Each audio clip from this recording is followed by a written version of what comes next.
and welcome to your Patreon exclusive bonus episode for the month of Action August. I am Josh, the World Kickboxing Association Light Heavyweight World Champion, and with me is Skinner, World Kickboxing Association Junior Light Heavyweight World Champion. Hey, Skinner. That might sound confusing to you. That's because you're not in the business of karate like I am. This month on the bonus episode of predictocast, we are talking about Bloodfist, the 1989 Don the Dragon Wilson action epic. He was not apparently the Dragon at this point in his career because his credit is just Don Wilson, which I found interesting. And the reason for the goofy bullshit up front about World Kickboxing Association and all that is because the people with those credentials are listed as such in the credits. This movie, for a movie that's very much a very boilerplate, karate, kickboxing, battle, Bruce Lee ripoff fighting movie, really wants you to know it has its credentials up front. Yeah, it's giving us the resume of the fighters. I mean, I wish every movie started with the CV of the actors coming in and then also Michael Shanner. Yeah.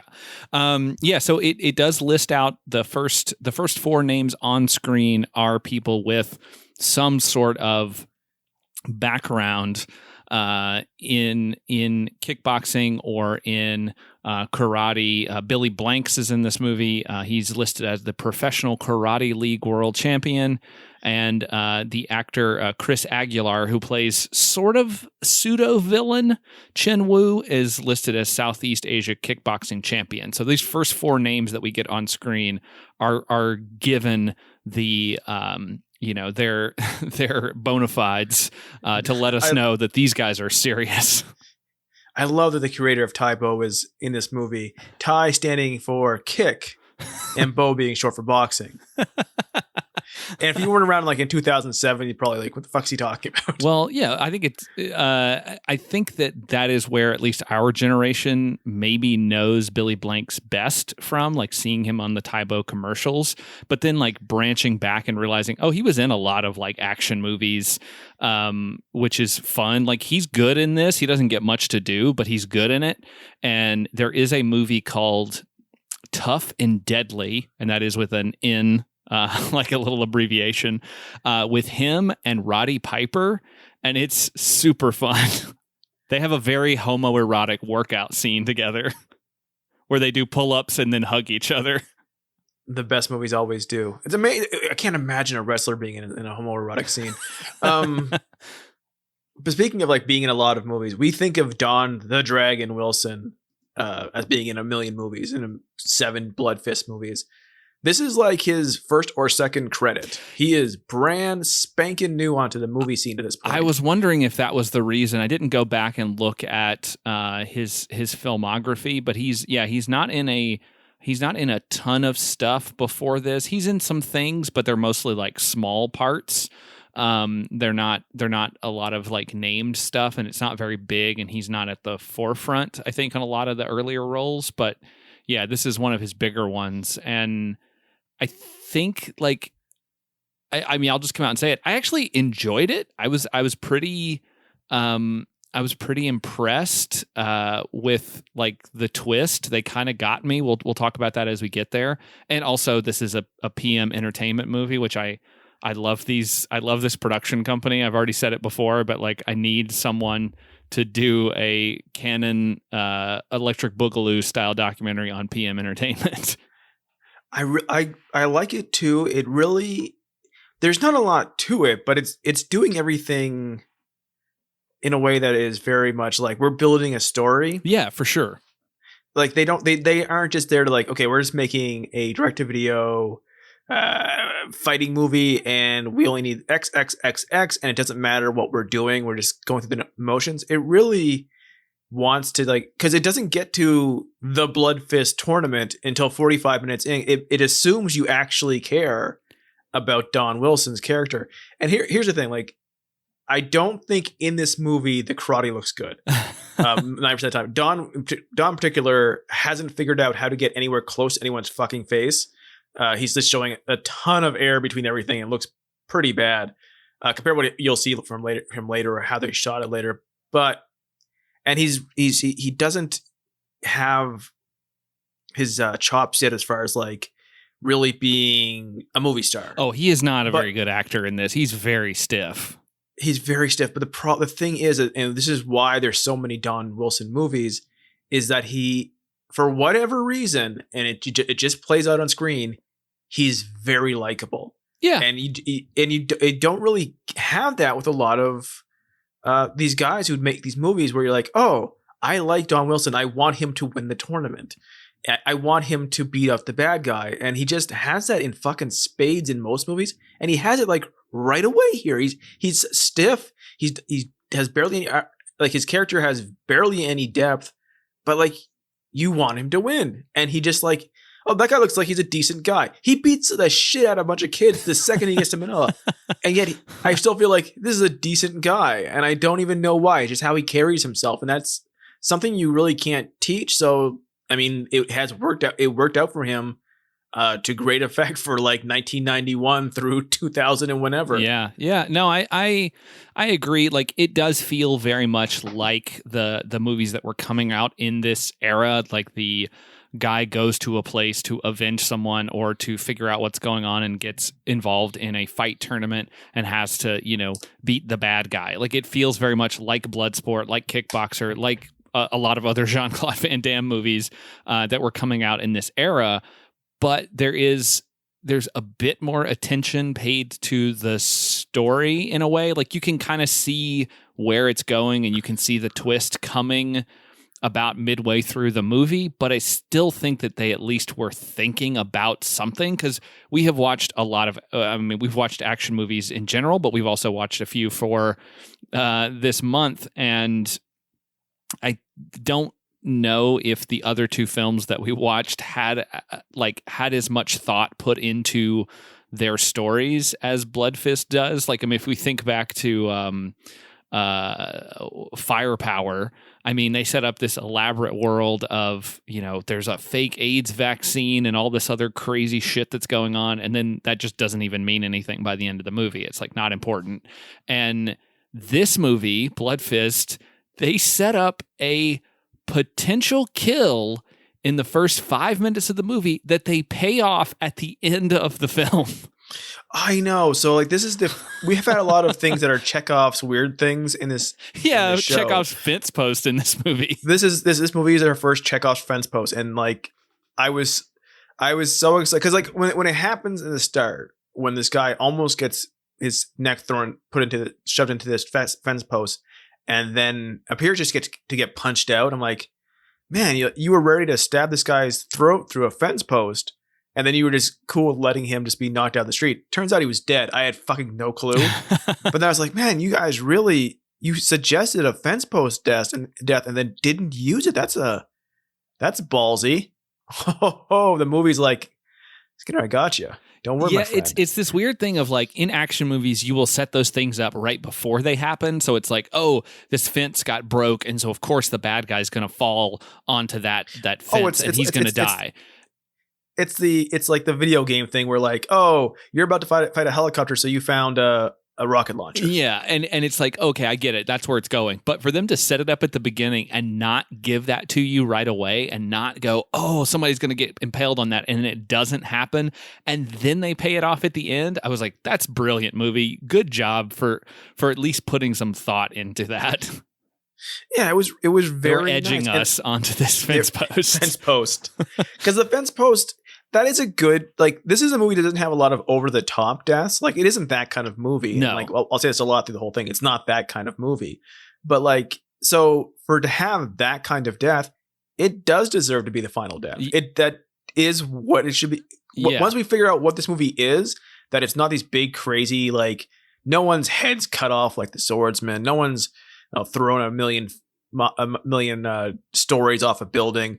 Like, the big death is saved for the big character. Yeah. And that's smart. Like, this movie is not interested in being crazy. It is a story of a guy, and like if it happened in real life, yeah, it's crazy. Like, but by these movie standards, like it's a story of a guy who goes to find out why his brother died, finds out that the only way to figure out how it is to go through this deadly tournament, goes through the tournament ends, he faces the guy who killed his brother, and he kills him. That's it. Yeah. That is the movie. And like, there's no world conspiracy. There's no crazy AIDS things. There's no crazy other things. Yeah. Like there's no nuclear bombs being detonated. The bad guy has an actual like regular vengeance movie. Yeah. Motivation. He's motivated by vengeance and money. And like, so I think, okay, so let's not spoil it. Let's go through this thing and kind of explain what's going on here. So we open with a fight happening on screen. There's all these people around. They're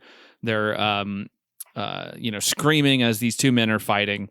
And this one guy is getting the shit kicked out of him. He is just getting beaten really bad. He's bleeding. He's kind of messed up. And we see people betting on the fight. And finally, the guy who's getting his ass kicked says, to hell with this, and turns the tables and ends up killing his opponent.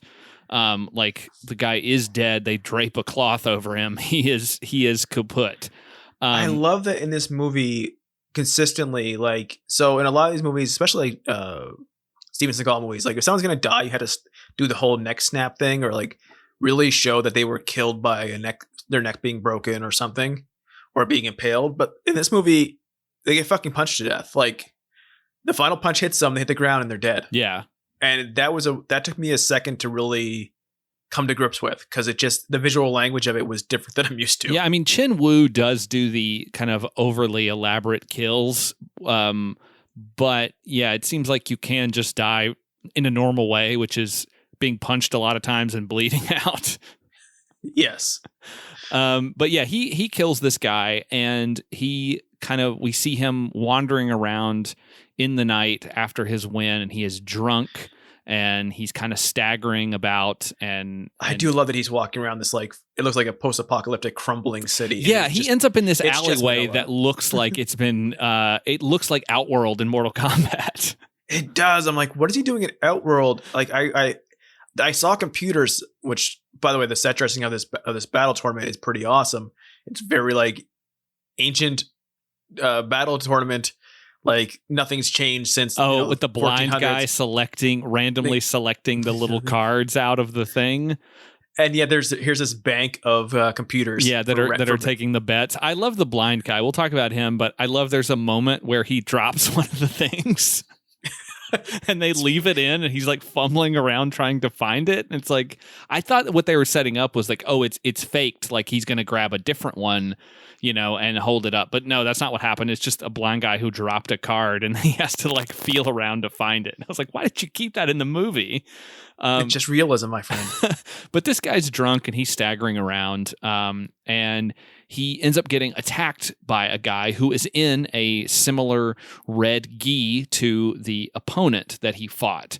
And the guy basically lays waste to this guy. He almost impales him on a fence post, as we already talked about. And just before this guy dies, he ends up tearing off a piece of the red fabric. And I too thought he was just knocked out. I did not realize that he was dead.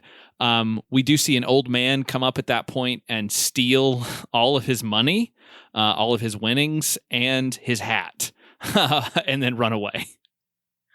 I really didn't think he was dead. It took a while, because even when, and this is me being just close-minded, and you can judge me for it, and I deserve it. But like when we meet Don Wilson, he's being told his brother is dead.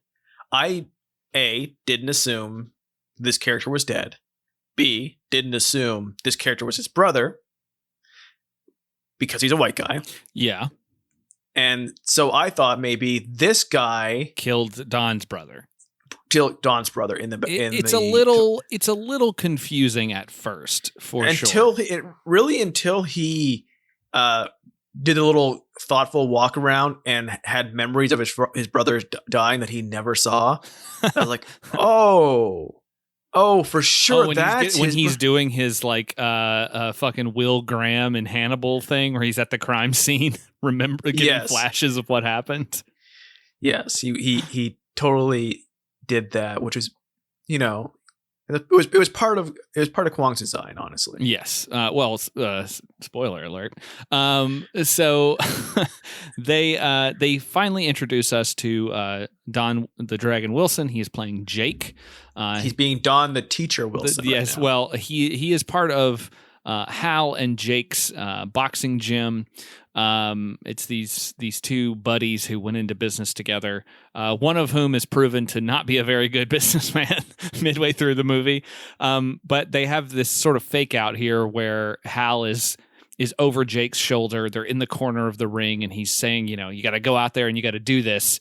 And they're pretending like it's a real match, but we see it's actually just them talking to some kids who are interested in getting into boxing.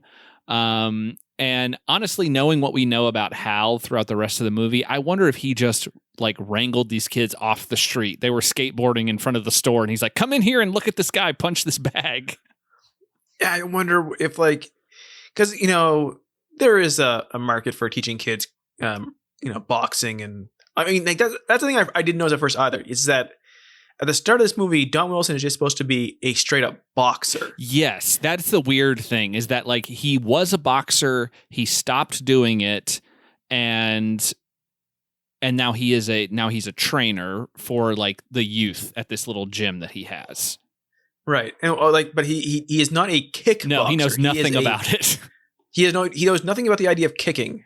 He is just a boxer, and then later, like the Bloodfist is called a boxing club. And I'm like, that's not what that is. No, it's a kickboxing club. And I like when he meets Kwong and Kwong is like telling him about he's comparing boxing and kickboxing. And he's like, boxing is 2 limbs. Kickboxing is 4. Which do you think is better?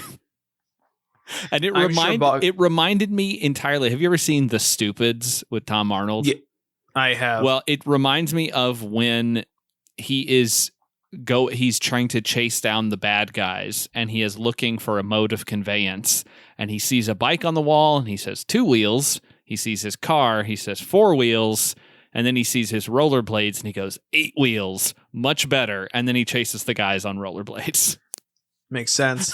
I'm almost certain like that this entire statement on 4 fists, he called it basically, versus 2, like this is a hotly contested pre-UFC like discussion among, because I know for a fact that like boxers are like, oh, kickboxers can't take a punch, that's why they kick, and kickboxers are like, I will kick you out in one shot. And like, you know, it turns out you just have to like the real thing to do is get really close to some guy, shove him on the ground, and then punch him in the face from like an inch away. Well, I do feel like since we're in this era of UFC, like, is there as much of a, because I feel like UFC has sort of taken the throne from all of these things. Not that necessarily kickboxing was like the biggest thing in the world, or that boxing was the biggest thing in the world, but there was a time when like boxing things were a huge deal and people would pay the pay-per-view things and like really like go all out for boxing matches. And now it seems like those have sort of waned in recent years, not just because of the current pandemic that we're in, but just in general. And it feels like UFC has sort of taken all of that stuff and kind of mushed it together with also just scrambling ground combat. I don't know anything about fighting. I'm sure all of those guys could kill me with one punch. So, I'm sure. I have no skill against them. But like, no, the boxing is still around. The big boxing matches still do better than the big UFC matches in general. Like there's like 4 big stars at any particular time. Yeah, that's true. Because there's still a generation that considers that the real sport. Yeah. Kickboxing, not as big. It was big in Japan for a while. It's not as much anymore. Dutch. There's some big Dutch stars of kickboxing, but like it turns out that like apparently jiu-jitsu plus kind of dirty boxing and a little bit of kickboxing is all kind of trumps everything in a fight where you can do anything besides hitting down opponents. Like, oh, apparently if you just know how to tie someone up with a mixture of jiu-jitsu and collegiate wrestling, and you can kick and punch, you're probably pretty good. Yeah. I mean, I never mind. I won't say what I was going to say, which is that, you don't need a whole lot of skill. But again, those guys could kill me with one punch. So what do I know? You need quite a few tattoos. Like these guys, none of the people in this movie are that skinny, strung out, 8 abs with tons of tattoos, and a shaved head, and trying to sell you whiskey that you would be for. And then they're not walking around with talking about white power or or wearing Affliction t-shirts, or being mad about wearing masks or whatever the fuck. They're not making their own island that they can fight on. They're not. Oh, I found out where that island is, supposedly. It's in Abu Dhabi. Qatar. I've been to that island. You drive in a tunnel and you're there in like 2 minutes. It's not like it's some mysterious island off somewhere else. It's like right there. It's nothing. Yeah, they have like a large chunk of their ownership is from there. Ferrari World is on that island. Ferrari World, the theme park that is centered entirely around Ferraris. We need to do an episode on that. It has the fastest roller coaster in the world. At least it did at one time. It's extremely fast and very scary. Speaking of exotic locations, I was shocked when I went to Maine last time about how many mixed martial arts and jiu-jitsu dojos and instruction places there were per square mile along the coast of Maine. And then I just pictured someone like a Stephen King character, like trying to give directions, like, nah. Well, be careful going into that dojo. That dojo is haunted. Now you're looking for the Dragon Dojo. There hadn't been a dojo there in 30 years. It just like apparently young men are really into that in that area. I'm guessing, or something. It was noticeable. Well, get the rage out on another willing participant and not like your family.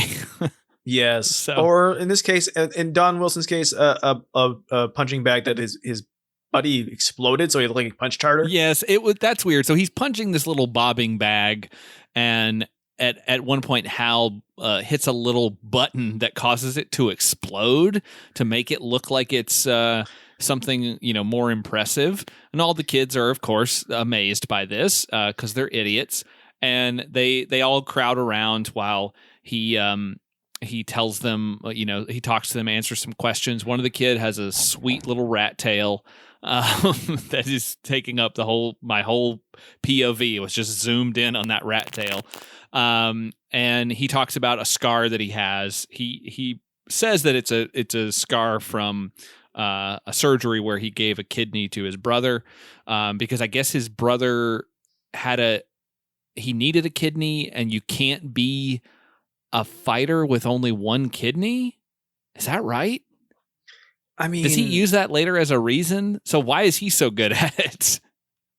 I don't know, man. Like you wouldn't have the stamina because of it. Maybe I know that if you get punched in the kidney, it basically freezes you up. So maybe it would be better if he had one less kidney. Yeah, it makes it unfair, so he's not allowed to fight.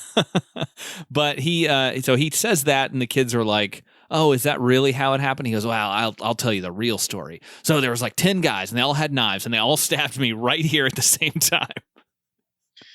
I don't believe Don Wilson as a bullshitter. So you think that was the truth then? Yes.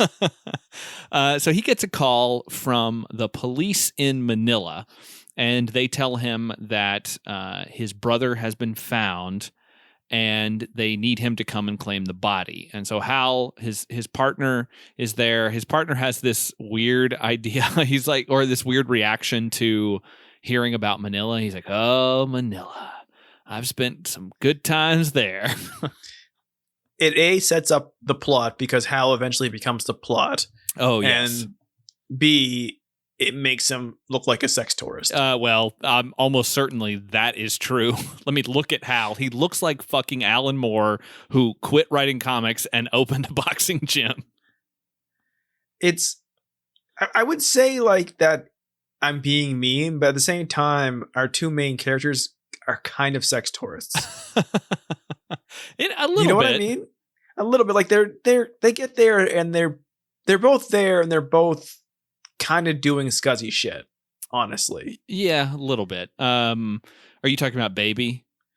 I'm talking about even Jake. Well, Like Jake Jake's for there, sure. Yes, I was saying who is the other one, and Baby definitely. Baby's like fucking doing card games and stuff at night, and he's got a you know, his local girlfriend who sneaks into and out of his house through a window. I don't. The first time that happened, I blew my mind.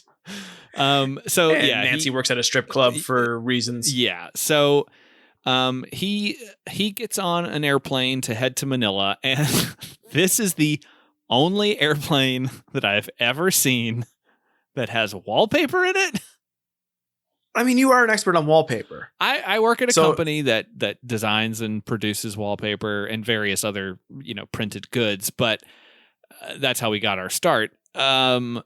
This looks strange. It looks like it's an unfinished airplane. Like they forgot to put up some siding or something. It's like insulation. It looks like it's white with like uneven squares of yellow. Yes. Like there's like someone took insulations, filled the hole and moved on, and they just didn't finish putting over the final coat, like the final piece of plastic over it. I'm like, what is going like? And then I googled airplane wallpaper, and it basically gave me pictures of airplanes to put for my Windows or phone background. Yes, of course.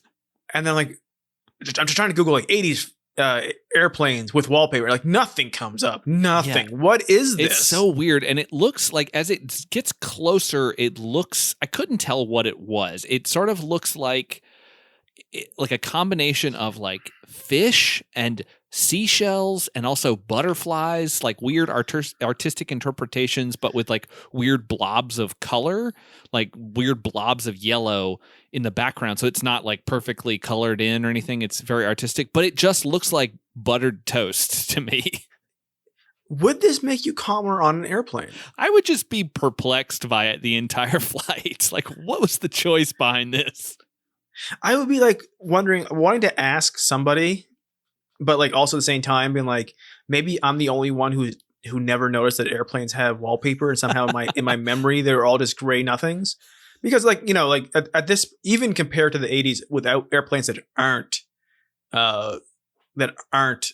wallpapered back then, like our planes that if you fly economy like most of us do for just to get places back when we could, they're very utilitarian, like nonsense. Like these days, even you can get on planes with the trays are as big as the palm of your hand and stuff. And like to think that a plane would have wallpaper is such a luxury. I'd be like, wow, maybe I just didn't notice. No, I don't think you missed it. I think it's just this was just a weird thing that they did, and I've just never seen it even represented in a movie before. I've just never seen this ever. I'm curious because so the production did go to Manila. Oh yeah, for sure. Which is what makes this movie stand out above kind of the other movies we have done. It's not a soundstage. It's not like they just found local places in California. I'm sure the whole thing was probably filmed there, and they just faked the boxing gym as being in LA or whatever. Well, it's from the yes, it sounds like from some of the trivia, like they had made some plans to shoot there. Like they expected to have the scene where he runs on the volcano to be he was scripted to be trained by running up and down temple stairs. It turns out they didn't realize there were no temples in Manila to run up and down stairs on. Uh-huh. So they did the volcano thing instead, which was actually very dangerous, and they should not have done that. But like that, a lot of what makes this movie look better is that it's in this very alive, very there's an energy to Manila that you're not going to get from just faking it by filming it in LA and just hiring locals, or saying that you're going to you're going to Tokyo and filming it in Little Tokyo in LA. It's like you have some of that there, but it's not the same as actually being in the location. Right. And so I was wondering, like, maybe while they were flying to Manila, maybe on Manila Airlines or for Philippine Airlines, they actually like, well, while we're in the airplane, why don't we just film him in the airplane? I mean, maybe. And these airplanes in these airlines that for Philippines actually had wallpaper at the time. I don't know. I could see them saving money that way. They're like, well, Don, you're gonna be in the airplane anyways. Let's just fucking film in the airplane. I mean, it's totally possible. Or it has wallpaper because they turned a room with wallpaper into a fake airplane. I'm looking at Philippine Airlines now to see if I can like find any images at all of what the inside of those planes looked like. And okay, so I found an ad for Philippine Airlines from, I can't tell when this is from, but it's definitely old, but it's sort of advertising like a lay down bed style area in I guess in business class, but there's no wallpaper in it for sure. Oh, wait a minute. Wait. I found, okay, so I did not find the wallpaper in question from the movie, but I did find an ad for like a bunk bed style flying arrangement on Philippine Airlines, and there is like a wallpaper style thing on the walls underneath the windows. So I guess they did. I guess that was part of just Philippine Airlines internal internal design in their airplanes. I want like they go for like full out, like, okay, we get the cabin's done, the seats are in, let's put in the wainscoting. But yeah, like it's pretty. It's just a crazy looking thing. I've sent you this photo so you can take a look at it as well. Our sky beds are free, and that's no bunk. And it's some guy. What amazes me about this is not only is the guy laying down with headphones on, reading a magazine, because what the fuck else did you do in the 80s in the airplane? He appears to be in his pajamas, which, like, okay, fine. I'll be in a bed with a belt on it. Like, that's gonna save him from anything. Cross his legs. Like, I'll be publicly in bed on an airplane, and I'm a rich guy, so like, I don't fear being judged because I think I'm above everybody. But you know what? I'm not fucking going to the bathroom and changing into my lounge wear for this flight. I don't care how long it is. He had to be extra comfortable. This guy, like, the whole world is his fucking oyster. But yeah, the belt sort of, it looks like it's around his knees, the way that it's positioned. Like, that's just going to break his legs if they have serious turbulence. Oh, man, I hope it does. I really hope it does. All right, so let's get back to the movie. Jake has arrived in Manila, and almost immediately, his bag is snatched by a bunch of teens who run off, and he gives chase and then just proceeds to beat the shit out of these children. Like, yeah, they're older kids. They're like teens, but they are kids. They are a full foot shorter than him, and he is fucking straight on punching the shit out of them. I was shocked. He beats up two of them, and the third is like, hey, man, please don't. And then he just gives him his bag and runs away. Yeah, like the biggest kid he doesn't beat up, which is pretty impressive. And he finds his way to the police station to go in and deal with the situation with his brother. And the cop opens a drawer and goes through a couple of things and then points at a pot, which we find out is an urn, and says, "Here's your brother." And I was blown away by the fact that they had just already cremated his brother. Like, fuck it. I was like, okay, that's crazy. And then they were like, if I were you, I would leave Manila today. And I'm like, man, like a less than 24-hour visit across the fucking ocean. Yeah. Like that's asking a lot of a person. Well, it's also just, it's wild to me that they're like, all right, well, here's your brother. I mean, in a way, it's convenient and thoughtful of them because they're like, well, he's going to need to fly back. And it's probably much easier to deal with a cremated body in an urn than it is to try to arrange like an entire body going back. But like, they don't know his sort of preference for any of that. They didn't bother to check. They were just like, yeah, we're just going to burn this guy up and here you go. Well, it's funny because at this point, it seems like the authorities are like, they know what's going on here. You would think.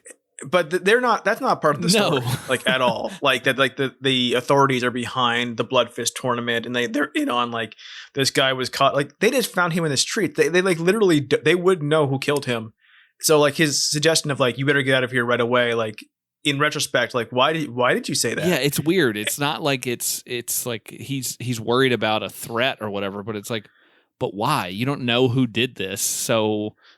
And you're not in the movie. Not really. You have like 2 scenes and that's it. And then like, as you said, like, oh, this would be useful for, carrying him back to the United States in a more economical way where he's not in a giant coffin or anything like that. He's just a thing.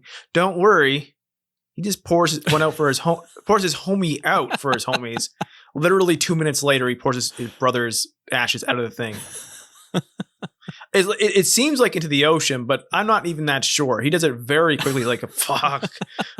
I can't believe my brother's dead. There's not like there's not anything symbolic about it. Like he doesn't take it to the top of a hill or to the ocean, this oceanside cliff or anything like that. It just seems like he just goes to the water and just all right. I mean, they fucking like have a few flashbacks. Most of it's flashbacks, things that we've already seen to save money, which he wouldn't have seen. But like, it's not like they really established like my brother loved the ocean in the Philippines.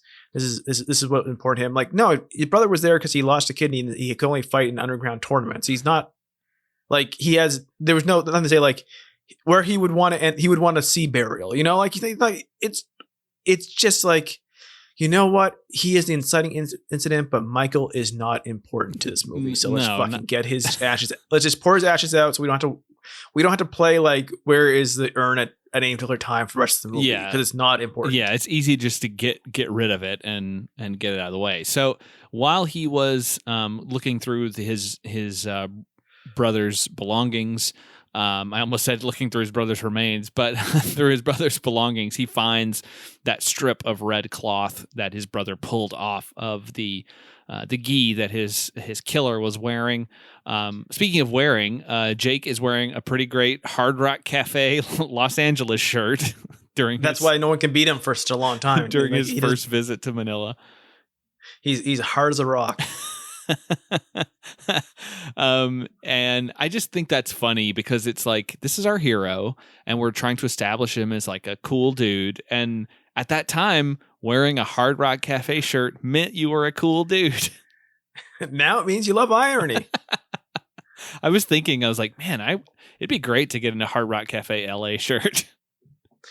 There at least was. I don't know, because like part of the fun right now of going anywhere in your city, if you live in a big city or a medium sized city, and it's like, oh, you go by a restaurant and you're like, I've never saw that one before. Let me Google their menu, and Googling their name and seeing if permanently closed comes up, right? And you're 50-50 at best. It's a fun game we play in the pandemic of, has this place gone out of business in the last 6 months? Most of the time, yes. So saying that there was a Hard Rock Cafe in the Mall of America, Minnesota. Whether there is now, I don't know. But in theory, I could get what would be even lamer than a Hard Rock Cafe Los Angeles shirt, a Hard Rock Cafe Bloomington shirt. Oh, it doesn't say Mall of America? I imagine it does say Mall of America or Minnesota. Like, generally, Mall of America doesn't say, like, welcome to Bloomington, because no one would give a fuck. Currently, according to Google, it's temporarily closed. For now. What about can you look up the Rainforest Cafe? Oh, I think those are in the Mall of America specifically. Yeah, they're all gone, aren't they? I think that they might have. The Tim Hortons closed on me, which broke my heart. Oh no, it's open currently. It is open for dine-in. Oh, good. I would never, ever, ever, ever, ever, ever, ever do that in 2020. It's open until 7, so you've got time. I've got time. we all have time, but guess what? For a lot of the people who are going to the Rainforest Cafe right now, time is running They out. also deliver. I think one of the animatronic animals brings the food to your house. I may have to animatronic Grubhub that. That's where all the people who lost their jobs at Chuck E. Cheese ended up. Oh, that's sad. I do now kind of want a Hard Rock Cafe Mall of America shirt, if that exists.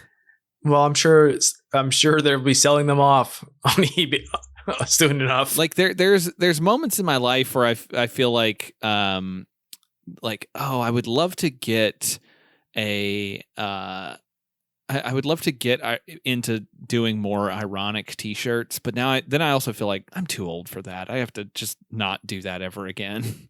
I had a lot of those in my 20s. I had like a Cookie Monster shirt, a Flash shirt, a Shazam shirt, back before Shazam was even considered to be a movie. A couple other things.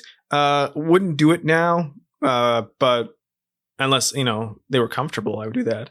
I mean, the last time I was at, I sniffed close to the Hard Rock Cafe. I was at the one at the Mall of America, and a mutual friend of ours was visiting the cities and was going to it, and I just met up with him there to have a chat with him, see his girlfriend, see his baby, and he was like, "Oh, do you want to come in and we can have dinner together at the mall at the Hard Rock Cafe?" And I was like, "No."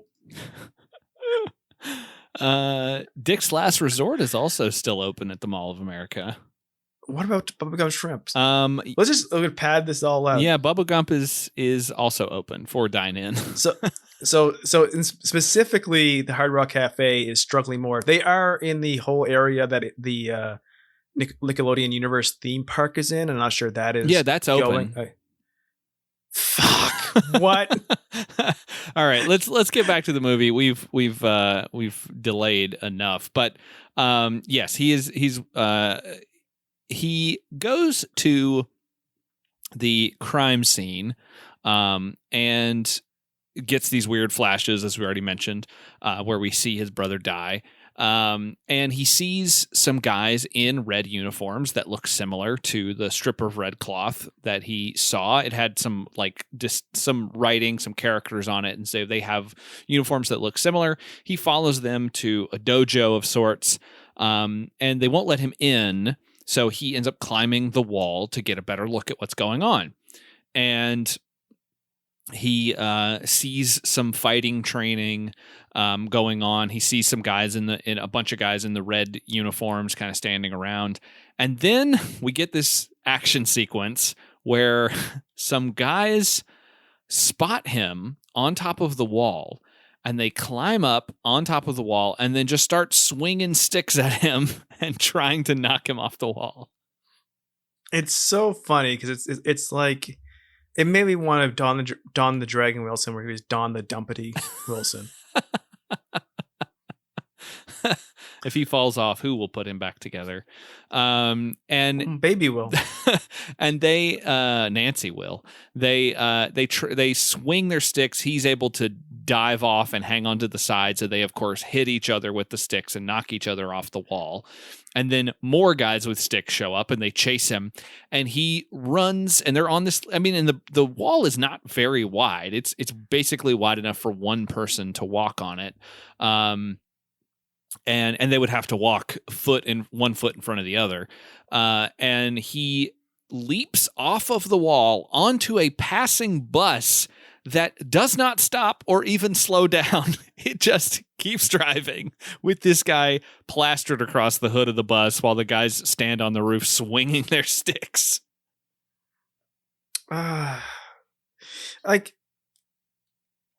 This is the point where when we were told soon after that he is only a boxer, I'm like, then why can he do all this?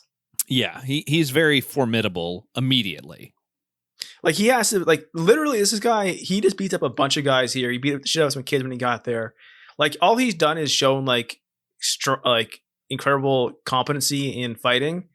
And then we have to have an entire quarter of the movie of him training to be a fighter. Yeah, it's a little weird. Like, he has proficiency at fighting, but they're pretending that he doesn't have the proficiency at the fighting that he's already demonstrated. Yeah, like, he's a good fighter. He's a good combat sport fighter. And he's extremely agile. Like, he can balance, he can jump on walls, he can fight guys who are doing, swinging things at him and stuff. But apparently he's never thought to kick. I just love that the bus just keeps driving at normal speed and does not show any signs of slowing down with this guy on the front. Like, this is just something that happens regularly. All the time. Well, it's 3:30. Here he comes. Here he come. It's always oh shit. It's Here come that boy. it's always a different person, but it always happens around the same time. I like that he's just peeking at these guys fighting, and it's like, oh, interesting fighting. Yeah, like, man, you are a professional fighter. Like, it's not that crazy. So he before he climbed up onto the wall, he hid his bag in a bush, and when he goes back to get it later, he finds it gone.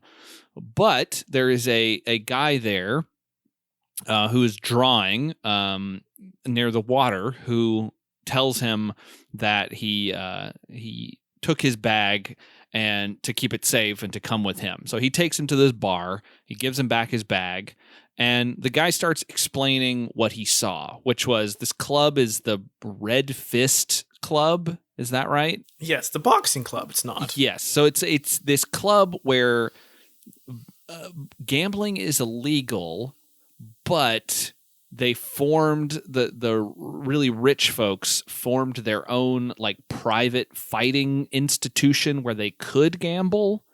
Is that right? Like, is that kind of how they set it up? It seemed like it. He said like more money is spent on gambling than food. That's bullshit, but whatever. I mean, it makes sense if you like, you think for a second, like, oh, rich people gamble and they gamble millions.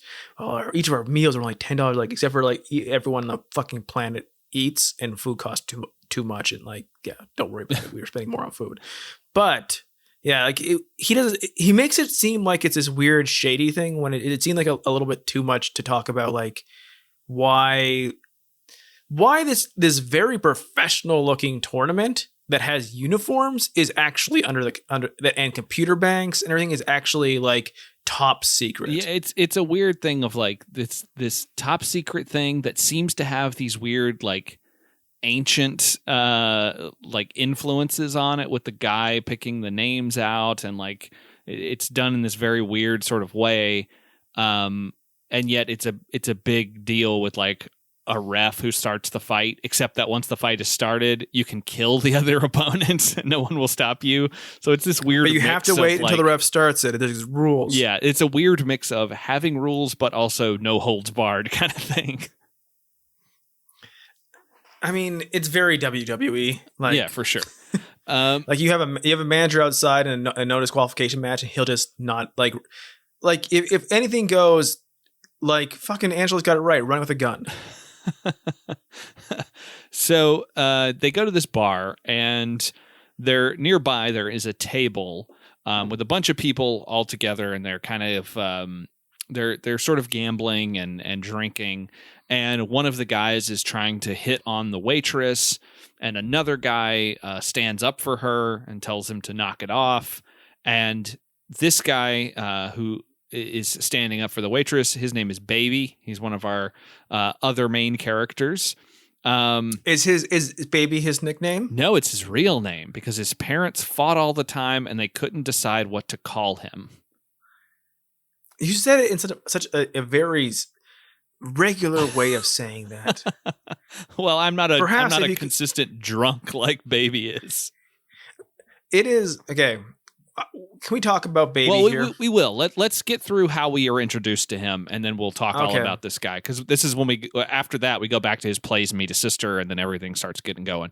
So he notices that Jake is staring at their table, and so he gets mad at him, and he's like, "Oh, you got a problem, buddy? What are you looking at?" And Jake is like, "I'm not nothing." And he's like, "What are you talking about, man? What are you doing?" And Jake, again, Don Wilson hasn't quite mastered acting yet. He's like, "I'm looking at nothing."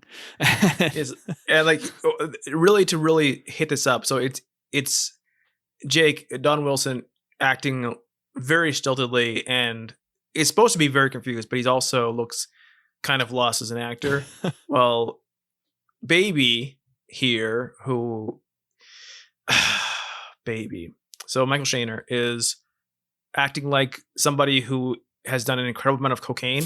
Yeah, he's very wired and wiry, and like all over eyes the top. are. Yeah, so like it is. This is clearly especially in this moment, clearly casted like, let's balance you out with somebody going over the fucking top. Yeah, for sure. And he jumps over there and he kind of gets in his face, calls him the F word, which I was not expecting, and really, really kind of threw me for a bit there. And he gets in close and he's like, "Hey, I bluffed the guys at the card table, and we need to fight and get me out of this because I have all the money on the table is mine. That's all I got, and I need to get out of this with getting some of that money. I only had 2 2s or whatever." And so they do this big elaborate fake fight where he ends up throwing Baby onto the table, who then grabs all the money, and then they run out of the building, and no one chases them, which I was very surprised by. I was very surprised. They give up the ghost on even pretending to be fake fighting or mad at each other, like within one step outside. Yeah, they're outside and they're like, "Hey, that was great. Thanks, man. Come back to my place." It's like when Darkman like gets slightly away from the bad guys and just stops trying. Yeah, he just hangs out outside the guy's house to see what happens. Right. And so they go back to Baby's place, and then Jake, for whatever reason, wanders up to the roof, and we meet Baby's, who we'll learn is Baby's sister. At first, I think we're supposed to think they're a couple. I think so, but is this Baby's baby sister? I don't know. Maybe they're the same age, or older. I think she must be his older sister because she's like protective of him. The two of them are of that sort of persons who are of indeterminable age. Yeah, that was a thing in the 80s, I think, is that you would look at people, 70s and 80s too, like you would look at these stars and it was impossible to determine whether they were 22 or 48 sometimes. Like I saw someone just recently tweet a picture of Rob Reiner on All in the Family, where he plays the like meathead, son-in-law or whatever, that Archie Bunker hated. And he looks like he's in his late 30s, early 40s. And I think he's 24 in the photo. So it's like this weird thing where you don't know what people are supposed to be aged. And like, I don't know if it's just that celebrities have gotten better at hiding it these days. And so we're sort of accustomed to hearing like, oh, this person's, 60 years old. And you're like, oh shit, they look great. Like there's that maybe, or more image conscious now, maybe. More image conscious. I think with a lot of, I think they either hire younger for the women roles, or because we are a youth obsessed culture and we now style them and make up them to look even younger. Yeah. So like Nancy just may simply look her age, but because we're no longer in that moment, it's hard to tell what that age is. Yeah. And so he goes up onto the roof and he sees this woman dancing around. She's doing like this weird slow motion interpretive dance. And we're sort of seeing she's aerobicizing slowly. And we're seeing it from his point of view. And there's this like kind of ethereal sort of ambient tinkling music playing, and it's kind of like it's in his head almost, like, or it's the soundtrack to the film that we're watching. Like they're introducing this sort of character who is supposed to be a love interest to him, and he's kind of enamored with her, and she's doing this dance, and then she just walks over and turns off the music on the boombox. It's very funny. I don't think it was supposed to be funny, but it is a joke you would do in a comedy. Yes, it was like, oh, that's what she was listening to while she did her dancing. It's like he is the American, even though he is of Asian descent. Yes, but like he is running. Well, he was born in Florida, apparently. Yes, but like the movie is thankfully for his producers having him run into every white person in Manila within like 24 hours. Yeah. And this is where like Baby is supposed to be the comedy relief, right? I think so, yes. But he's also supposed to be the person that we like because he's the white guy, right? Well, he's like the heart of the movie, I think. But were people watching this? Like, I don't have a huge problem with Baby, but were people watching this like going like, oh man, Baby's awesome. Baby's a cool guy. Because he's not. No, he's just a kind of a real dummy. he's just an idiot, and he has giant socks. But everyone did back then, so I can't blame him for that. But like, I just always wonder, like, because so many times the person who is supposed to be our window into movies, especially as white people, are so annoying. It's like, you don't actually think we're supposed to relate to this person. And every time, as time goes by, because the person is who you're supposed to relate to is supposed to relate to you in that specific year it came out, like, it gets harder when as movies get older. Those roles always age extremely poorly. Yeah. I'm like, was Baby supposed to be cool? And I just, like, he had to, like, because he's not always comedy relief, but I don't even know what this performance is exactly that Michael Shaner is doing. Yeah, it's a little strange. I looked this guy up, and he's had he's had an interesting career, I guess. He's been in a couple of things, not a ton of stuff, but he was in a lot of stuff in a very small period of time. Yeah, he's in Lethal Weapon. He's in the Chinatown sequel, The Two Jakes. He's also in an episode of Nightman. Sweet. I like that there's a Johnny Mnemonic interactive action movie. Oh, is he in that? Yes, he plays Spider. Oh, okay. It's a video game, but it's a video. Johnny Mnemonic. Okay, wow. And that was in '95, so I bet that sucked. I bet that sucks so bad. Yeah. So he's a man. I can't believe he's only a henchman in Nightman. What a step down. What a step down. Yeah, that show didn't know what it had. I think he's in like one of the werewolf episodes. Oh no, he's in Bad Moon Rising. Yeah, that's got to be a werewolf episode, right? I mean, why would you call it that otherwise? I mean, we do like our werewolf movies, but I mean, you got to telegraph that shit with the titles. It doesn't seem to be, though. It just seems to be about some tainted heroin. So never mind. That would make the moon rise very poorly. But yeah, so he meets these characters, and Nancy, that's Baby's sister. She tries to get him to leave, but he's like, no can do. He owes me dinner, and I'm sticking around. So that's just how it's going to be. He just decided from moment one of seeing her in a leotard on the roof, like, well, she's mine. Well, I mean, and she doesn't disabuse him of that notion. They pretty quickly are making out. She's mad at him.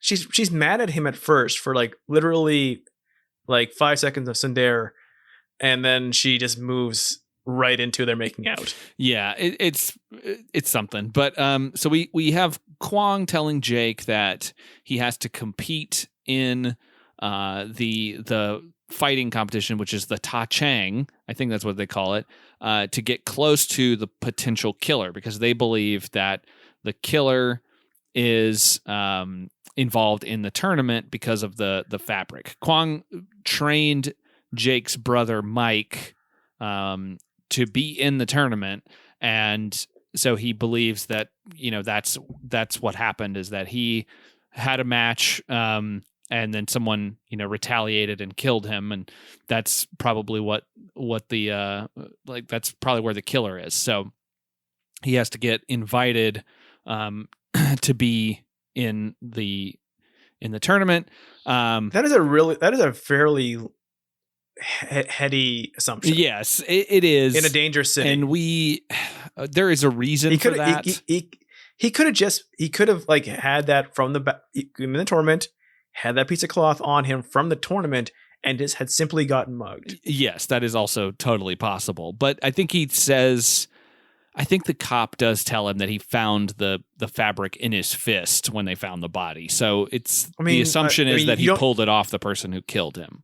I mean, you don't die with a fist unless you are fighting to death. Very true. So Kwong takes Jake to this training facility where only the fighters in the tournament train. So we meet a couple of the random fighters. I don't remember all of them because most of them are not super important. One of the guys only listens to like hard rock music that gets him real pumped up for fighting. which will come into play later on, which I thought was kind of fun. We also meet Billy Blanks' character, Black Rose, this is like the DC era of naming all of their black superheroes Black something, Black Lightning, Black Thunder. Black Rose. I do like, he does a very, like, so he's sparring with, or legitimately fighting with some guy. And the guy's head goes down. He starts to go in the air, and I thought, okay, he's going to curb stomp him, right? He's going to kick the back of his head and stomp it into the ground. Instead, he launches off his back and does a full flip, and then kind of does a weird spin kick on him. I'm like, that was absolutely unnecessary. But you would never, ever, ever, ever necessarily do that in a real fight. And then he breaks a bunch of bricks. I like Billy Blanks in this. I think he's very charming, even though I don't think he ever says a line. It feels like he maybe says one thing in the entire movie, but he seems very fun. Like, he seems like a very charismatic dude. Just from the moments where we see like Jake training and stuff, and he's watching him from afar and smiling and going, "Yeah, okay, cool." Like, he seems like a good guy. I mean, based on what we get, yes. And it also seemed like they agree, when they fight later, when he and Jake fight later, it almost seems like they agree to knock each other out. I felt that, but like it's not clearly stated. But I mean, sometimes the plot doesn't have to hammer your head on things, even though this movie literally does half the time. It's still. We also meet here Chin Woo, who is sort of set up as our main bad guy. This is a guy who will occasionally kill his opponents, and it certainly seems like he kills that guy during training. Certainly seems like he does. So if someone agrees to train with you, it's usually a little rude to kill them. They're doing you a favor. Yeah, it's like, oh, we only train with people who are involved in this fighting tournament, and we have the rankings laid out as to who we think is on top, because we do get some of that stuff later, and then this guy just comes in and just kills this dude, so they have to change all the rankings. He seems like a bigger problem. I mean, top stars get preferential treatment. We know that all the time. And so their top star kills a lot of guys before the tournament ever even begins. But they have to make concessions for him because he's a big draw for the bloodthirsty gamblers of Manila. Do you think that they'll let them kill their opponents on Fighter Island? They're already done with all the Fighter Island ones, I believe, because they what they use that for is to get all the fighters who weren't already in the United States to a place where they could fight. Oh, and it's already over. And they've already done they did 6 in 2 weeks and got them through their contracts, and none of them were particularly important UFCs. Uh-huh. I think, and now they're back to remember how for a while everyone was really afraid of doing stuff, and now Vegas and Florida and other places are you know what, fuck it, just do what you want. Yeah. Oh, of course. Yeah.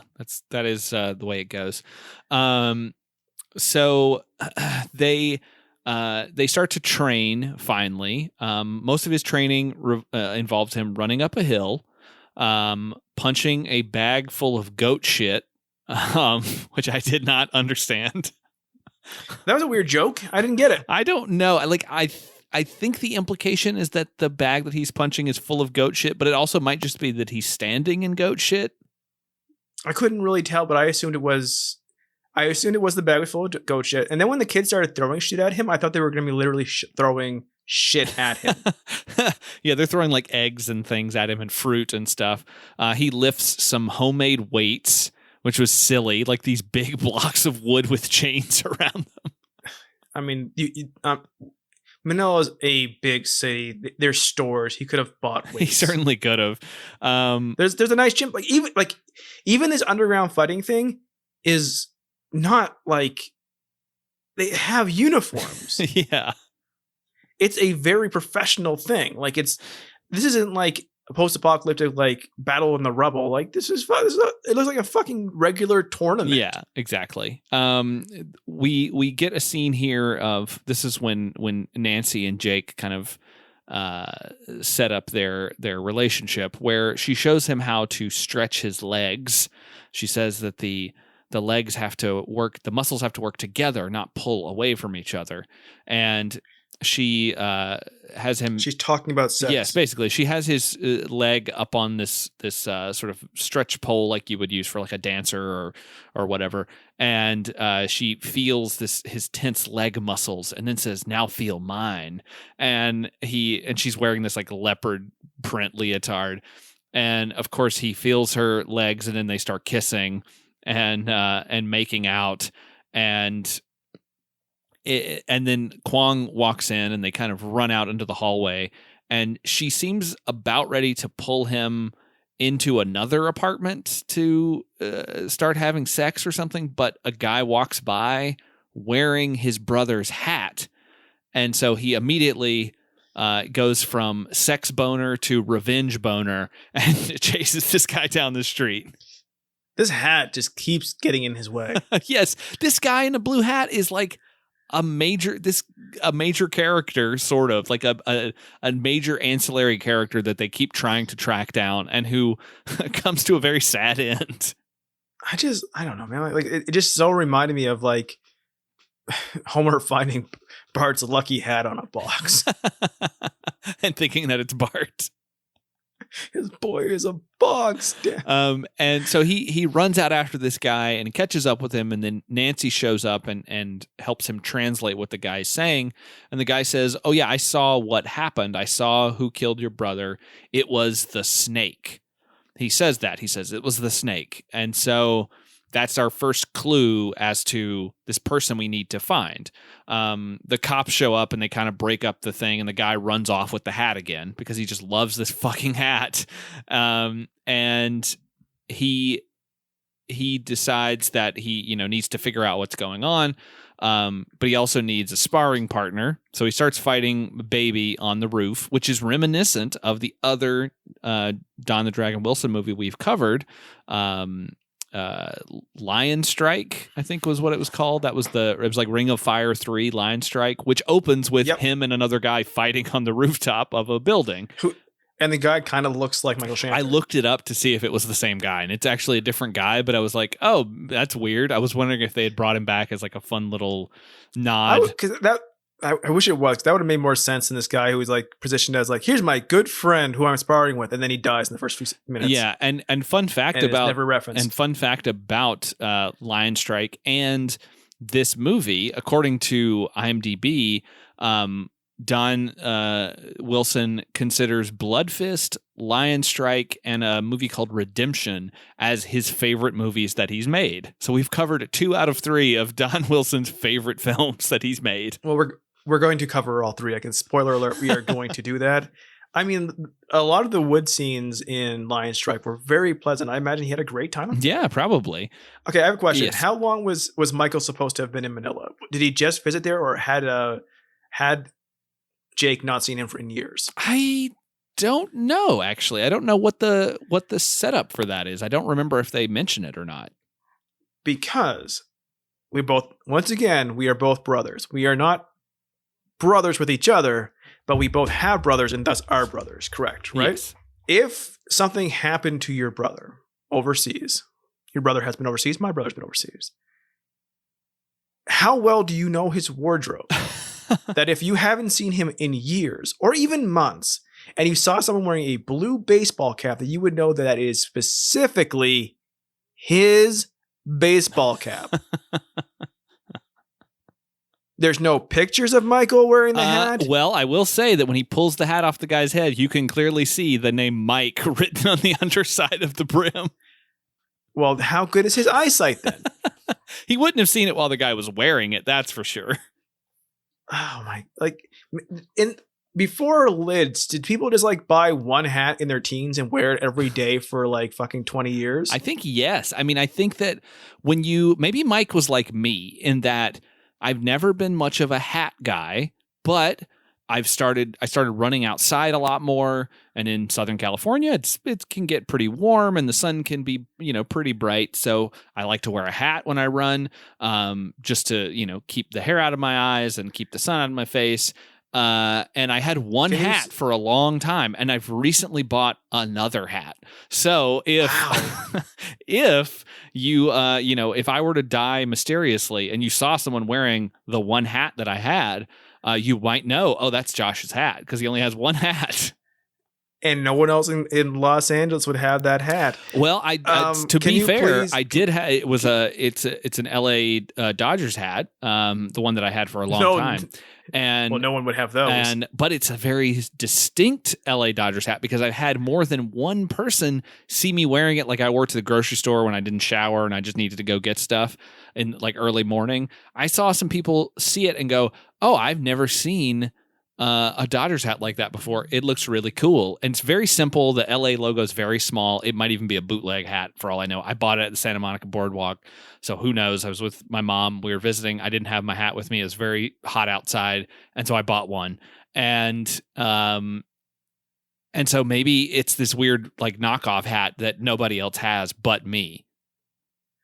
I was hoping you'd say the LA symbol was in camo because you bought it because you love both the LA Dodgers and you're a huge supporter of the military. Is the hat that Mike is wearing, isn't that also an LA Dodgers hat? I believe so, because it's yes. So you are Mike. Oh no! Well, I'm doomed to die. If I die, but my Minnesota Twins hat is the same Minnesota Twins hat everybody has. I bought it at Minnesota Twins game. So they he and Baby are sparring on the roof. Nobody puts this baby in a corner, that's for sure. But here's what people do put Baby in a coma. That's very true. They don't put Baby in the corner, but they do send him to the coroner. Baby's death is amazing. We had to talk about it. We'll get to it. But they start fighting and they're not taking it seriously. They're kind of grappling with each other and not really fighting the way that Kwong believes they need to for this big tournament because they're both going to be in the tournament. The Baby is also entered to fight. Which is a ridiculous thing because Baby can't fight. It is ridiculous, but it's also the worry that like Jake and Baby might need to fight each other at some point. Of course, they're never going to do that. But Kwong tries to get Baby to take it seriously by saying that Jake is worn out because he fucked his sister all afternoon. I don't think Baby would care.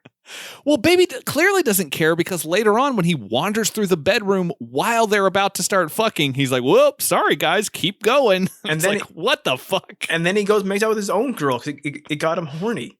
Yeah, that's a very weird moment. But they have a good fight. And then we see that Nancy is a stripper.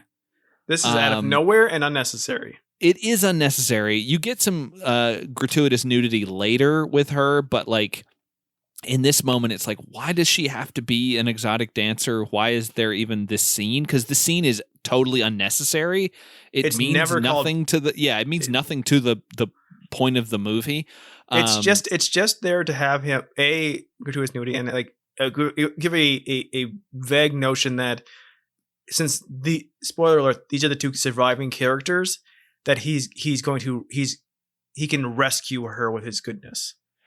Yeah, it's kind of a clumsy way to do it. The music is terrible. It's like some weird, awesomely terrible, weird Nintendo music, and there's like barbed wire on stage, which I was like, that's dangerous. It's very dangerous, but it makes it just that much sexier. And this man who's very drunk climbs onto stage and starts dancing with Nancy and the other girls and. He's very drunk and is like, I'll show you how to do it. And he's getting up there dancing. And Jake rushes down and beats this guy up and throws him off the stage. And Nancy's like, stop it, you'll kill him. And he gets mad and kicks a light bulb. Is that what I see at the end? Yeah, because he's mad. His apparently he didn't know what his woman was doing. Yeah, it's like a scene that they could have easily just cut out of the movie. It doesn't make any difference because he and Nancy are already with each other. They already like each other. They've already kind of gotten to that point. So you don't need him to jump in to protect her. She says to him during the scene, sometimes you just have to do these things. And then she says that and then it immediately cuts. And then that's the end of this. It's not even a thing where it's a impediment to the relationship where They break up for a while because he doesn't believe in what she's doing, that she's not valuing herself or some kind of weird dude thing. Yeah. They're never not apart going forward. Like there's no fight about it. Yeah, it's very strange. I didn't totally get why this was there, or why it was necessary. Because every one of these movies had to have a strip club scene. Yeah, I guess that's fair. So he does his final training before the first fight. Again, mostly just him running up a hill. He finally does it fast enough to be able to get a mango that has been promised to him by Kwong during the training. Chekhov's mango? Yeah, there is some of that. So we got Chekhov's fence post and Chekhov's mango, because the mango is important to the end of the movie as well. And they finally go to the tournament, and he's convinced that one of the guys there is his brother's killer. He is right. The first probably the guy who kills people. Yeah, probably. I was glad that they had the twist, because otherwise that's so stupid. Yeah, it's too basic, because it very much is the exact same thing that happens in Bloodsport and Kickboxer, where the main bad guy in the tournament is the guy who hurts your brother or your friend, and so you have to go and avenge them. Like, that's very basic and has been done before. So the fact that there is a twist is at least something. Like, it gives the movie that one little extra thing that you're like, oh, this was actually kind of fun because they thought about it for a little bit. Like, they didn't want to just copy the other thing. They wanted to do something that's a little bit different. I think the murder mystery angle works in this movie's favor to make it more entertaining than it would be if it were just, oh, your brother died in a fight, so now you got to go avenge his death. Yeah, but if it had literally been like, I gotta find out who killed my brother. Here's this guy in the tournament who kills everybody in the tournament. It turns out he's the one who killed my brother. Like, that's, you aren't revealing a mystery. Like, oh, it turns out the bad guy is the bad guy. Isn't a storyteller. Yeah. So the first round is Baby versus Desert Fox. It's weird that they say Baby's last name when they're announcing the fight. Davis versus Desert Fox. And it's like, why not just call him Baby? Because at least that's something. Like, yeah, I want to watch a baby fight a desert fox. Yes. That would be like the Super Bowl where they they position the animal mascots against each other. Like, will the Rams take down the Panthers? Well, here's the thing. If Gritty was in this tournament, 1,000 times better movie. Baby versus Gritty. Oh man, I kind of want it. And so they watch the fight, and this is when we haven't talked much about her, but Baby's waitress girlfriend shows up to the fight and basically seems to remind him how to block punches. And she doesn't say anything. She never speaks a word. At one point, her name's Angela. At one point, Oh, I didn't get her name. I don't remember anyone ever saying it, so thank you. You're welcome. At one point, Baby is just kind of out of it in the house, and she comes in through the window, runs to him super fast, drops a full tray of food, runs back to the window and leaves, and it's not explained. Like, he says, "Oh, she's doing that again," and it's like, she won't leave me alone. Right, and it's just like this weird moment of like, this is very quirky. Please explain it. No. Well, she was the waitress that he stepped in for, earlier in the movie, but it still is weird that is like, oh, he was nice to me, so now I have to do all of this stuff for him, even though he's not asking me to. She's in love with him. I don't know. It was very strange. She dies for Baby. She does. That was very shocking to me. So we see some more fights happen. Chin-Woo does murder his opponent in front of everyone. There's even children there watching this tournament, and he just kills this guy. There is a fighter that we see with a snake tattoo covering his back, and that certainly is supposed to trick us into thinking, oh, well, maybe this guy is the killer, because the old man said the snake killed him, so maybe that's what's going on. And so we finally get to Jake and his first fight, and he's not doing well at first. And I don't know how this happened. Was there a scene that I just overlooked where Nancy and the corner man for the other fighter bumped into each other and switched tapes? Not that I remember. Because basically Nancy's been listening to language tapes, trying to get better. And somehow she ends up switching her language tape with the coach for the fighter who uses hard rock music to get pumped up. And this fighter has a secret earpiece in with music that will help him get pumped up to fight. But somehow his tape got switched with Nancy's tape, so he gets a language lesson while he gets his ass beat by Jake. It seems like Jake's cheating. Well, it seems like the other guy's cheating too. But Jake's our lead. But how is Jake cheating? He doesn't know that this guy has an earpiece. But like he would have lost otherwise. Because that is true, but the guy was cheating by listening to music. Won by listening to music, yes. There's no rule against you can't get pumped by some music. But it is an accident because when Nancy puts her language tapes on, which also, that's very weird to start doing your language lessons during a fight tournament. She's like, well, this is boring. My boyfriend is fighting right now, but I'm bored, so I'm going to do my language lessons. And she puts it on and is surprised to hear rock music come out of her headphones. So it seems like it's an accident, but I don't remember the scene where they accidentally bumped into each other and switched tapes. It's very odd. And so Jake is victorious here. He ends up chatting with Nancy. They eventually have they're having a big party after the fight, after both he and Baby were victorious. He and Nancy finally have sex at this point. There's some gratuitous nudity, of course, and this is when her brother walks through the room and they're kissing. Keep fucking. Their kissing is so gigantic. Yes. Like they open their mouths as wide as possible, which I don't know if it's their choice or they were told to do this, but they're trying to swallow each other's heads. Yeah.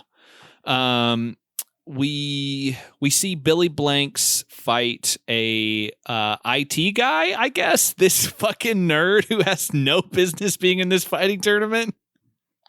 You always have to have one of those guys, right? This guy looks so like noodly armed compared to everybody else in the tournament. He's this little thin guy who just gets destroyed by Billy Blanks. Otherwise, you would never believe Billy Blanks can win a fight, right? We see Chin Woo fight another guy and completely destroy him as well. Hal finally arrives in Manila. I forgot Hal existed. I did too. And before he shows up and finds Jake, we have Nancy telling Jake some information that she found out about his brother.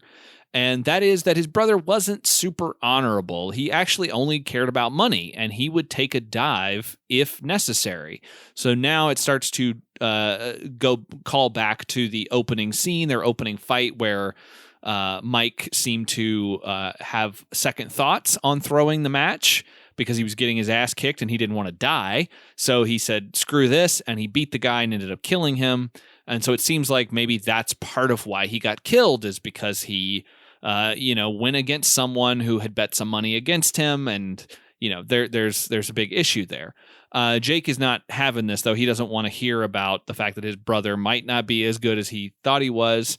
And then Nancy lays out some important information that the snake also refers to the front runner of the tournament. And when Mike was fighting, the snake was Chin Woo, the guy that we also might suspect. So we have a guy with a snake tattoo. We have Chin Woo, who regularly kills men in the ring. And both of these guys could be the snake that the old man was referring to, who might have killed his brother. So now we've got like dual suspects, which I kind of like. There's like, oh, it's, it could be either of these guys now. It's a nice choice to do this because up to this point it's been too obvious, but then they switch it away for a second, and then they bring it back to the most obvious person as well. Yeah, Chin Woo. Hal finally shows up, finds Jake, and he says that I'm there to see the fight, but also I'm on the run from the IRS. He looks like someone who's on the run for the IRS, though. So He's like, some tax stuff. So when the IRS came knocking, I just hopped a plane to Manila. It's like, what? And Jake is like understandably upset. He's like, everything that I have is tied to that business. Not no more. It's not. Better win the tournament. Does Hal? Am I like crazy to think that like Hal kind of looks like either Ben or Jerry from the ice cream? I think so. I think he's supposed to as well. Like not specifically that, but he's supposed to look like a burnout. Yeah, like a Vermont hippie. Like that's kind of what he looks like. Except for he's a tax dodging dojo owner. Yeah, actually, if you look up pictures of Ben and Jerry, I don't know exactly which one it is, but in the 70s or 80s, whenever these pictures were taken, one of them looks kind of like Hal, but with a shorter beard. Like that's yeah, it's a choice to do this. Having this character own a boxing place is kind of weird. Having this character be someone who has frequented Manila, not so weird. No, and who is sort of crucial to unraveling the plot at the end. I mean, it's so unearned. It kind of, but I still. So the next scene is basically where I figured out who the actual killer was, because we see Kwong at a kind of a remembrance ceremony for his brother. He's at his brother's grave and talking to him, and Jake shows up and kind of crashes it, and Kwong's like, well, normally that's kind of a private moment for me, and I just wrote in my notes, oh, Kwong is the killer. Yeah. That if it wasn't clearly before, it is at this point is a matter of why is Kwong the killer. Yeah, and then I immediately put it together that his brother is who died in the fight that we see at the very beginning, and so he killed Mike as revenge for that, because he had bet on Mike to lose, and Mike cost him a bunch of money and killed his brother. So it was like, oh, okay, that makes total sense. Like, spoiler alert, Kwong is the bad guy. Whether it made sense that he built up and trained Michael's brother to get to the finals and lose. Well, he does say he fought with passion, and he wanted to kind of cultivate that, and he's just trying to make money. So he is betting. He wants him to get all the way up so that the amount of money that you could bet on him and the odds on it would be higher, so that he can bet against him to make even more money when he loses. Yes, but it's still a little hard. Like, it's convoluted, but it makes sense. But it's not as convoluted, and like he has more than one dimension. So yes, it's interesting. It's not convoluted like fucking Final Sanction was, where the U.S. and Russia decided to launch some nukes to have a fight in the woods. Like, yeah, like I appreciate that he like, and he tries to say like, I just did it all for the money, and Jake is like, no, you did it for vengeance, and he's like, this is why I liked you. You had passion. So yeah, and it's cool because until you realize that Kwong is the killer, Kwong is a cool character. Like, you like him as a character. You're like, oh, this guy's cool. He's doing the training thing that you like. Like, normally in these kinds of movies, you like the person who's training our hero. You like, because he's kind of sassy and he's got like a little bit of attitude with the guy, and he pushes him to be better. And you're like, this guy's filling that role and he's doing it well, and he's a decent actor.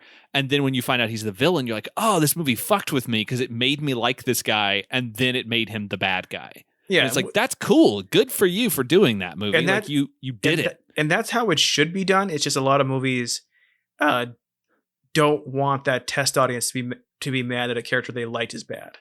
Well, yes. I mean, that is the thing with movies nowadays, is that you see there's a lot of discourse online about people who say that if a movie depicts a bad thing or characters doing a bad thing, then it's an endorsement of that bad behavior just because you like that character. There was a lot of that with the whole Wolf of Wall Street thing of like, this movie's glorifying the bad behavior of these characters, and that, it's not saying that what they're doing is wrong, or that like people liked Brad Pitt's character in Once Upon a Time in Hollywood, but he is a bad guy. Like, he is a terrible person who did awful things, and you're not supposed to necessarily like him. I mean, that's one way to read the movie, or you could read it that he's a great guy and you're supposed to like what he's doing. But like, I think it's that people like actors and they like seeing certain things, and then when that person does something that is contrary to what they're expecting or that they don't like, they get mad and they're like, well, this is a bad movie because this person did a bad thing. And it's like, no, it's a bad person. Like he's written to be that way. And if you're going to do a twist where somebody is hiddenly the bad guy and needs to convince the good guys that they're good to get them to the point where they betray them, storytelling wise, they should be likable and convincing the whole movie until it happens. We have this problem in a lot of movies we cover where the omnipotent movie lens tells us somebody is a bad guy in the first scene. And then we have to watch the good guy not know that for 50 minutes, and it's frustrating. Yes, exactly. Like this movie does it right, where it does trick you. You might figure it out before it's revealed, but it does like lull you into this false sense of security of like, this guy is helping our hero try to find out who killed his brother, and he's a cool guy, and now we find out, oh, he's actually the murderer, and you're like, shit. And then they give him, like, just to kind of ease it out, they gave him like, hey, he was the same as our hero. He was trying to avenge his brother. Yeah, and so they have this nice connection there. It's like, but they're just doing it for slightly different reasons, like. Yeah. And so we get to a fight between Jake and Black Rose. There's lots of jumping. They jump around the ring a lot. Jake sees the man in the blue hat in the audience, so he tells Kwong to stop him, and they so they can get some information. During the fight, this is the one that I referred to earlier, where it seems like Jake and Black Rose kind of have a thing where they like nod at each other and then kick each other in the face simultaneously to knock each other out, but Jake just happens to win. Jake never dominates anybody. No, not until the end. Not until he dominates Chin Woo, but like that even isn't just because of him. There's a lot of factors that result in that. Yeah. And so they go after the fight. He and Kwong go to this guy's address. They find him in his house, and he is dead, hanging from a noose. And the police immediately show up and try to capture Jake, but he leaps off the roof and does some little parkour down and runs off, which was very impressive because they didn't cut away from that shot. No, considering at this point he's just in real life, he's not a stunt guy. He's a kickboxer. Yeah, but not all of them can do that. No, there's a shot it's actually a pretty good shot. It's like a one shot where you see the outside. Like it's on this like second floor kind of hallway patio type thing where you can see out and it's open to the roof and everything below. And you see the cops pull up on the street below, and they come out, and you see Jake run into the hallway area and see the cops there at the end of the hallway. And then he leaps out onto the side roof and jumps down the side roof onto the ground, runs across the street, runs up the street and out of the frame. You're like, holy shit, that was cool. It was very cool. Like a lot of like the movie never looks like it's super cheap, and no, like it's like, and like that it's cutting corners or not trying. It's trying to be the most that it with what it is. So, and this is one of those things like, oh yeah, like there's moments where like, hey, this looks good. Hey, this looks cool. And I appreciate that with it. And there is a little bit of a subplot about Hal teaching kids in Manila how to put flyers onto cars for his gym. Like all of a sudden Hal's back for comedy relief. And I'm like, this is weird to bring back this late in the movie. Little did I know why Hal was back. Yeah, and he is as Kwong and Jake walk by, they come out of the gym and they see Hal there talking to the kids, and Hal mentions like, "Oh, I recognize Kwong. I recognize that guy." He kind of says it to himself as an aside, and that will become important.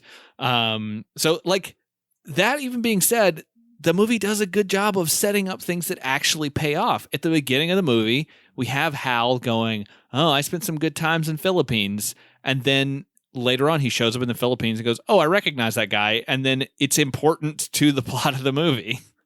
Yeah, it's not just him being a creep saying, "Oh, I had a lot of good sex tourism in the Philippines." Like he did though. He did, but it's also important to the story that they're telling. And because he's a comedy character, even though it's pretty telling what he's doing here, it doesn't really sink in because you're like, Hal's a joke.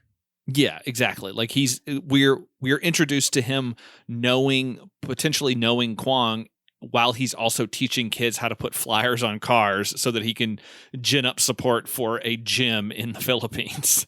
Right. So he can outrun the IRS. Because you can just start a new business in another country. Apparently. And we have a big pivotal fight here between Baby and Chin Woo. And Baby, of course, gets the shit kicked out of him pretty bad. Chin Woo jumps on his chest and he just spits out blood all over the place. My favorite. So I love two things in this match. One, the more he beats him up, the more we're in a foggy void, a smoky void. Oh, yeah. Like the whole set goes away and it's just those two fighting in smoke and blackness. And two, when he's on the ground, he's beat up at the very end, he takes off, he rips his Baby's bandana off. Oh, yeah.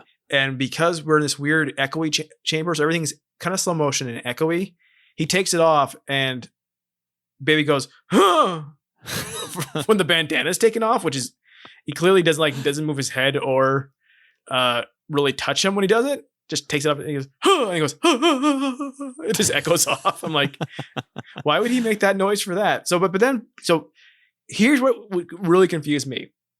So Baby, we then see Baby in the hospital. He's got a mask on. He's not dead. I'm like, okay.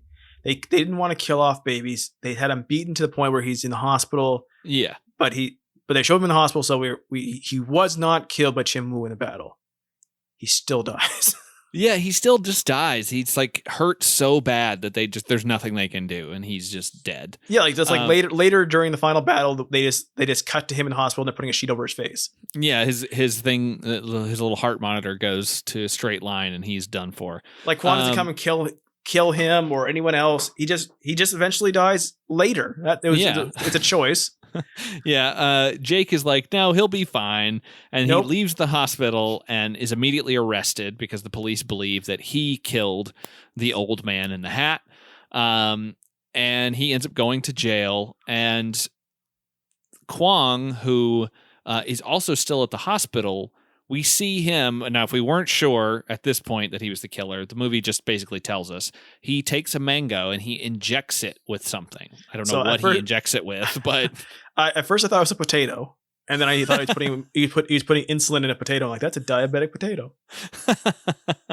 And he goes to the jail to see Jake, and he sneaks him a key, but he also gives him the mango. I was trying to figure out what the mango and key combo was. At first, like the mango's going to help him get out. Did he put an explosive into it? Then he just passes him a key. I'm like, okay, he just drugged the mango. So he's because I was thinking like, oh, is Kwong actually a good guy? Is he going to help him? Is he going to take this mango and then look like he's passed out? And then they're going to take him. They're going to think he's dead or something and take him to the morgue so he can wake up and get out of custody. But it was like, no, that's not what they're doing. That's too complicated. He so easily passed him this key. It was ridiculous.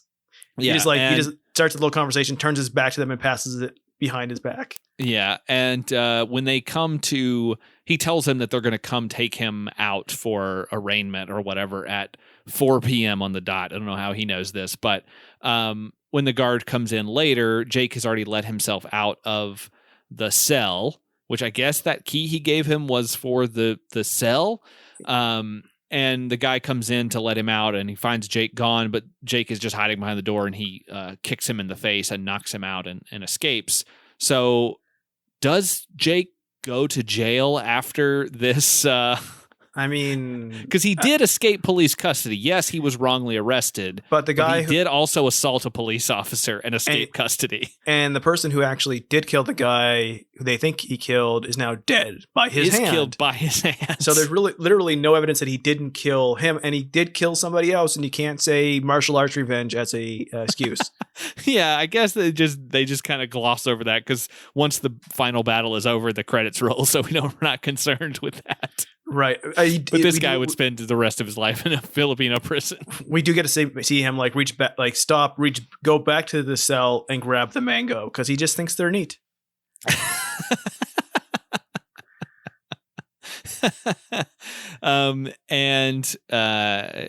We do see this is when Baby is starting to crash at the hospital.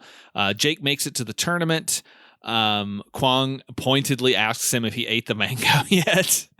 And he did, I guess, on his way. I guess he ate it on the way to the tournament. We did see him eating it, and it's still like a potato. Yeah. Kwong does tell him that he saw a snake tattoo on Chin Woo's leg. He's like, it's the most dangerous snake. So he must be the killer. And you're like, okay, we didn't even mention that he fought the guy with the snake tattoo and beat him very easily earlier on in the movie. It's unimportant. It is unimportant. It's like, oh, this is the snake guy, but then he beats him, and it's like, well, that couldn't be him. Which would have been great if it was. It was like, oh yeah, that guy killed your brother. You beat him like 4 rounds ago. When Baby fought Chinwoo, we had the black void and the smoke. We get for Chinwoo's battle with Jake, we get red lights and a POV shots. Which is not how they filmed any other fight. So it's the big fight. Well, but it's also he's drugged. And I think that's part of it. I think that he is seeing all of this weird stuff. Whatever Kwong put in the mango, it's causing Jake to hallucinate a little bit. And everything is kind of slowed down. So he's slowed down. But here's the funniest fucking thing in the movie. Oh my God. I think I know where you're going. So Hal's in the audience. And Hal, all of a sudden, Hal is the plot. And all of a sudden, he's just going to explain to you the rest of the plot. That Kwong poisoned him, set him out to lose. He knew him from the past, and he was known as the Snake. But he was a fight fixer. Yes, and he's yelling this all from the crowd in slow motion. In the most demonic voice. It's like the devil telling you what's going on. I know Kwong. He's called the Snake Fight Fixer. It's so funny. And then we see Baby die. Yes. And then Angela comes into the arena with a fucking gun, which that's what hey, you know what? Just fucking shoot the bad guy. I'm like, this is what you should do. But she gets right in front of him by a foot. Jim was like, holy shit. And then she just misses. Well, Jake kicks out Chin-Woo's legs. And so she's about to shoot him in the head, and she would have if Jake hadn't kicked his legs out because he didn't want her to kill Chin-Woo because maybe he realizes that Chin is not his brother's killer, but so he doesn't want her to kill the wrong guy. Guess what? He's killed a bunch of people. But this guy's also a murderer, so it's like... And he works for the other guy, and guess what? He goes and kills Angela immediately, so Jake is completely at fault. He punches her into the crowd, and she is dead. She is dead. That was wild. It was wild. So Angela and Baby are together in heaven. I guess that was the point of the movie for the filmmakers. It's like, well, we can't have one of them die without the other, so both of them have to die to be together in the afterlife. We killed Baby kind of off screen after he gets shit beat up. Like, it also should be pointed out when he gets put in that coma, like we have Nancy rush up to Jake in hysterics about her brother getting the living shit literally kicked out of him. And she's like, you knew he wasn't ready, didn't you? I'm like, fucker, did you have eyes? It's like, yeah, you could have also told your brother not to do this. Like I mean, it's your brother's clearly not a tough guy. Like he's not at the level of like. There's a reason why Mark Shanter is the only person in the credits of this chart who doesn't have any credentials after his name. He's not a kickboxing champion. And Kwong is not in the credits at all. That was the craziest thing to me is they don't even list that guy's name at all, which is wild.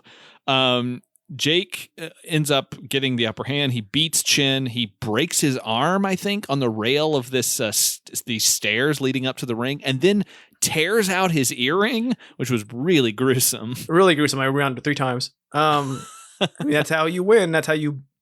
Is there any is there any kind of like folklore where if you took the ring out of like some kind of magical pirate or genie and that takes away their power?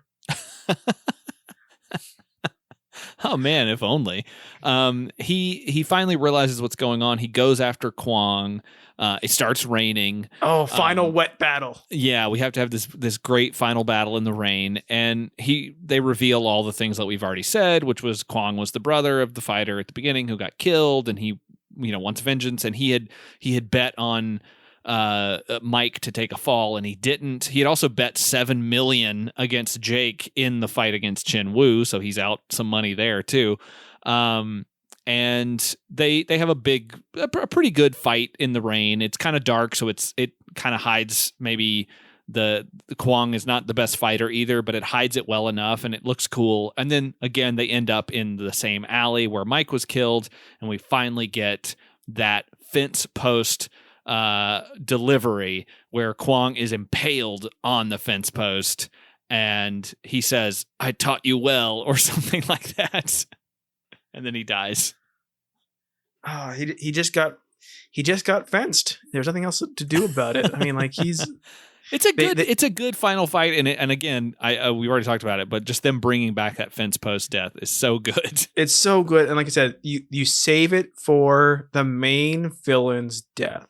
Yeah, that's how you do it. Like you don't not like I understand. There's fun in like one of these movies where every death is crazier and crazier and bigger, but there's something to the fact of like they save this one cool thing they've been building towards for the final battle and the main bad guy. Yeah, that's it has so much more impact because of that literal impact. And then he meets up with Nancy, and everything's okay, even though everyone else is dead. Yeah, and then the credits roll, and I guess they go on the run because they try to jump a plane back to America very quickly before he gets thrown into prison. Well, he is the same character in Bloodfist 2. He is not the same character in the following five movies. let's talk about that a little bit. Like I can see us covering more of these potentially in the future. Maybe we'll just do them as like a fun Bloodfist month or something. Like we'll do a Don the Dragon Wilson month where we just talk about the Bloodfist movies. But there are, I think, 8 of them total, I believe. Let's see. Bloodfist 2 was in 1990, so a year after this, and he does play the same character. But be assured, much like all these movies, the main actress is never back. No. But yeah, he goes to another fighting tournament movie. The others, though, they seem to be just whatever. They seem to be like one of them. He's in a prison. He's unjustly accused of a crime. He has to fight in a prison fighting ring. In another one, he's he's a repossessing agent, so he repossesses the car of an arms merchant, and he gets embroiled in some sort of like violent things going on. In another one, like he's being hunted by, I think, the CIA or something. He's at a nuclear weapons launch site in one of them where he has to where he's like a military courier, and he has to stop a bunch of terrorists who have taken over this like nuclear weapons facility. What's amazing is that there are 8 Bloodfists, but he's done with them by 1996. Yeah, they all happen very quickly. That's insane. Like, it's just crazy that he made 8 movies in a series in quotes in 6 years. Yeah. And they're not, I think what it is that like it is their, I guess it's their way of tying them together because they all star Don Wilson. But like they have nothing to do with each other aside from the second one. But like I don't know why. Do you know there's 5 Scorpion King movies? Well, yeah. I mean, I guess I do know why, because it was easy to probably make these. And I guess maybe the Bloodfist, maybe the first couple did well enough that it was like, well, we'll just put this name on everything. It's got Don Wilson in it. We'll put it on there and we'll just let it go. And who cares if it's connected in any way? It's a very horror movie thing to do for an action series. Yeah, it is. It's weird. It's like, oh, we'll just use the same title for all of these. It's kind of like a Halloween or a Friday the 13th movie where the one key factor is that in those it's the same character, but they don't really have the continuity is pretty loose. I mean, I know it can get kind of dense in some of the later Halloween movies, but like you could still watch any of those and not totally need to know everything that was going on. And I don't know if that is also true for the Scorpion King movies, of which there once again there are 5. But I think with these it was just like, well, he's a known entity and Bloodfist is a thing, and we can just plop that on there and hopefully people will see these. There is a Bloodfist 2020 or 2050 rather that doesn't seem to have anything to do with the Bloodfist continuity because it's also called Street Fighter 2050 in a couple of countries. And on IMDb, one of the photos is like a woman topless who is like smearing what looks like shaving cream on herself. Sounds like a very good movie. It honestly sounds like something we would end up doing for some reason. Yeah, you're probably right, actually. But I think that is a good place to wrap up this bonus episode for you, our Patreon supporters. I enjoyed talking about Bloodfist, and hopefully we'll do another one someday very soon. Well, I'm sure we will. I mean, this is like Don the Dragon Wilson until at the end of this podcast, we will continually come up. He will continually rise with the dragon. The dragon will continually rise, continually come here to our place and hang out with us. It can't be stopped. That's right. We don't want to stop it. But until next month, when we are back with a special Patreon supporter picked film, because the month of September has been bought out by a Patreon supporter. I've been Josh. I've been Skinner. And we predict you'll join us. Thanks for being a Patreon supporter.